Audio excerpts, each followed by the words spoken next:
రామ్ చరణ్ జరగండి జరగండి మాసు నుంచి మాసు పీసు పంచనండి. మెగాస్టార్ తనయుడిగా తెలుగు చిత్ర సినిమాలో అడుగుపెట్టి మగధీర రెండో సినిమాతోనే రికార్డులు తిరగరాస్తూ బ్లాక్ బస్టర్ సాధించాడు. అలా కెరియర్లో ఒక్కొక్క సినిమా చేసుకుంటూ తనకంటూ సొంత గుర్తింపు పొందుతూ నేడు గ్లోబల్ స్టార్గా అభిమానుల చేత పిలిపించుకుంటున్నాడు రామ్ చరణ్.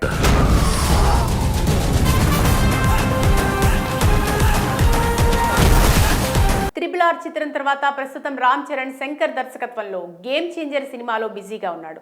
ఈ సినిమా సెప్టెంబర్ లేదా అక్టోబర్లో విడుదల చేసేందుకు సన్నాహాలు చేస్తున్నారు చిత్ర యూనిట్.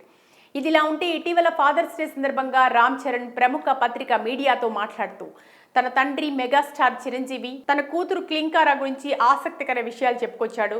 క్లింకారా మా కుటుంబంలోకి వచ్చాక అన్ని మంచి కార్యక్రమాలు జరుగుతున్నాయి. నాన్న చిరంజీవి గారు క్లింకారాతో ఉన్నప్పుడు ఆమెకు అన్నలా మారిపోతాడు. మా నాన్నలో నాకు ఆ కోణం చూడటం చాలా బాగా అనిపిస్తుంది. నన్ను తాత అనకు చిరుత అను అని క్లీన్తో సరదాగా ఉంటారు. మా అమ్మ నాన్న క్లీన్తో అలా ఆడుకోవడం చూసి నాకు చాలా ఆనందంగా అనిపిస్తుంది అని చరణ్ చెప్పారు. నాన్నగారు నన్ను అక్కని చెల్లిని చిన్నప్పటి నుంచి చాలా క్రమశిక్షణతో పెంచారు. సెలవు వచ్చినప్పుడల్లా మా కుటుంబ సభ్యులందరూ ఒక దగ్గరికి వచ్చి డాన్స్ వేస్తూ పాటలు పాడుతూ చాలా సరదాగా గడుపుతామని, అదే పండుగ సమయంలో ఆ ఎంజాయ్మెంట్ వేరే లెవెల్లో ఉంటుందని తన సంతోషాన్ని వ్యక్తపరిచాడు. నాన్న క్రమశిక్షణకు మారుపేరు. ఆయన ఎంత కష్టపడతారో అందరికీ తెలిసిందే. ఇప్పటికీ ఆయన ప్రతిరోజు ఉదయం 5 గంటలకే లేచి జిమ్ చేస్తారు. కేవలం నటుడైనంత మాత్రాన ఆయన ఇవన్నీ చేయరు. ఆరోగ్యం ఫిట్గా ఉండాలని, మనసు ప్రశాంతంగా ఉండాలనే ఉద్దేశంతో తనకు తానుగా ఈ దినచర్యను పాటిస్తారు.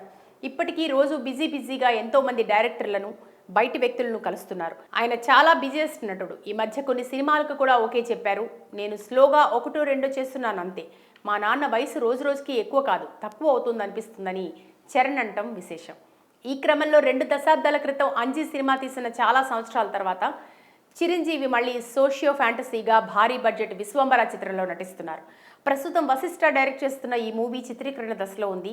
సంక్రాంతికి ఈ మూవీ విడుదలవుతుండగా ఆ తర్వాత గాడ్ ఫాదర్ డైరెక్టర్ మోహన్ రాజాతోనూ మరో సినిమా చేసే అవకాశం ఉంది. ఇక తమిళ డైరెక్టర్ సర్దార్ పీస్ మిత్రాతోనూ చిరంజీవి మూవీ చేయనున్నట్టు ఇప్పటికే చిరంజీవి స్టైల్లో మంచి కథ వినిపించారని, త్వరలో ఈ కథ సెట్స్ మీదకి వెళ్ళబోతుందని చిత్రవర్గాల సమాచారం.